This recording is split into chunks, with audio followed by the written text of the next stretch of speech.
Welcome to this introduction to Seaborn.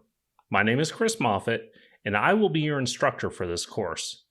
I have been using Python for over 10 years, and am currently the creator of the popular blog Practical Business Python. I am excited to show you how to effectively use the Seaborn library for creating insightful visualizations. The Python visualization landscape is complex, and it can be challenging to find the right tool for the right job.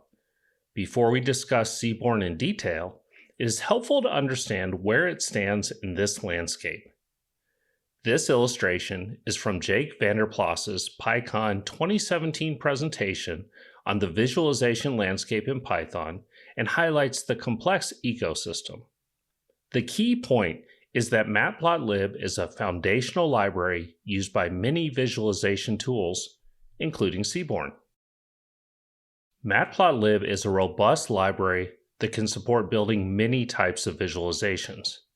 Seaborn uses it to construct statistical visualizations. When working with Seaborn, it is helpful to understand some of the underlying Matplotlib constructs. This brief example shows how to plot a column in a pandas data frame as a histogram. This specific example includes information about the alcohol content of several different types of Portuguese wines. If you do not understand this code example, you may want to review some introductory Python courses. The rest of this course will assume you understand basic Python and pandas usage. Pandas is one of the most important Python libraries for manipulating and analyzing data. In addition to providing powerful data manipulation tools, Pandas supports basic data plotting functions.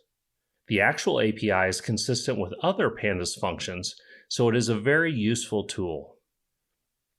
The plotting is carried out by Matplotlib, so the resulting output looks very similar to the pure Matplotlib output. This functionality is very useful when you need to quickly look at data that is already in a data frame. Seaborn integrates with the rest of the Python data science landscape by leveraging Matplotlib and integrating with pandas. In this example, a plot similar to the pandas histogram can be created using Seaborn's histplot function. The resulting output is a histogram. Seaborn also supports other types of distribution plots, such as a kernel density estimate, or KDE. In an upcoming slide, we will compare this output to the pandas-generated histogram. Seaborn frequently has functions that have similar capabilities. In the previous slide, we used histplot to create a histogram. A displot can create a histogram as well as other plots, such as the KDE plot shown here. This relatively simple example is illustrative of how to use Seaborn.